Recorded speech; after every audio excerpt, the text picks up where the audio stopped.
Cervelet, on va d'abord faire le test en compression avec une prise sous-occipitale longitudinale. On va avoir les 5e doigts qui viennent se toucher sur toute longueur et en descendant pour avoir les petits doigts donc qui descendent jusqu'à C0, C1. Ici, il faut être le plus bas possible. Donc, on descend, voilà, plus bas possible et on vient serrer les 5e doigts. Les autres doigts peuvent être écartés, peu importe, mais les 5e doigts doivent être conjoints sur toute leur longueur. Premier temps, on va du coup rentrer en supination, venir se focaliser sur la structure, donc densité membraneuse, osseuse puis membraneuse. Et ensuite, on va venir tester en compression cette faute du cervelet en amenant une supination et en poussant donc notre bord ulnaire des mains vers le haut et l'avant, donc vers le centre du crâne, vers la SSB. Donc on vient tester de façon antéro-postérieurement la compression de la faute du cervelet. Ça, c'est la première méthode. Donc, on analyse quantité, qualité du mouvement, nature de l'arrêt. On relâche, on analyse le retour. Ok. On a une autre possibilité, notamment pour pouvoir tester et l'étirement et la compression dans un même temps.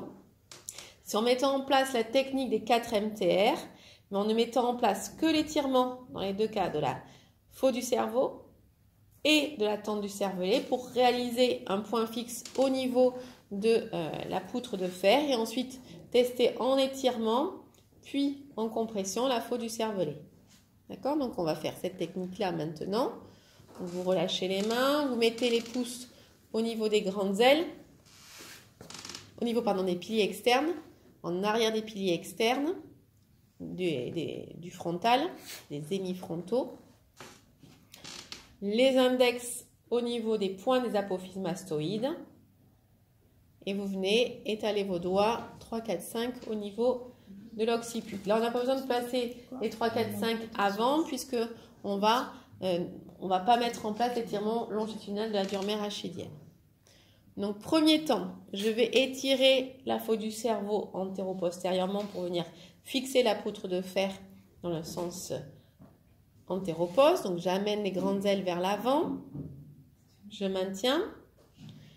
Je fais une pression sur la pointe des apophyses mastoïdes pour étirer transversalement la tente et du coup créer un point fixe dans le sens transversal sur la poutre de fer. Puis, dernier temps, pour l'étirement vertical de la faute du cervelet, je vais faire une rotation postérieure mécanique ou circonduction antérieure.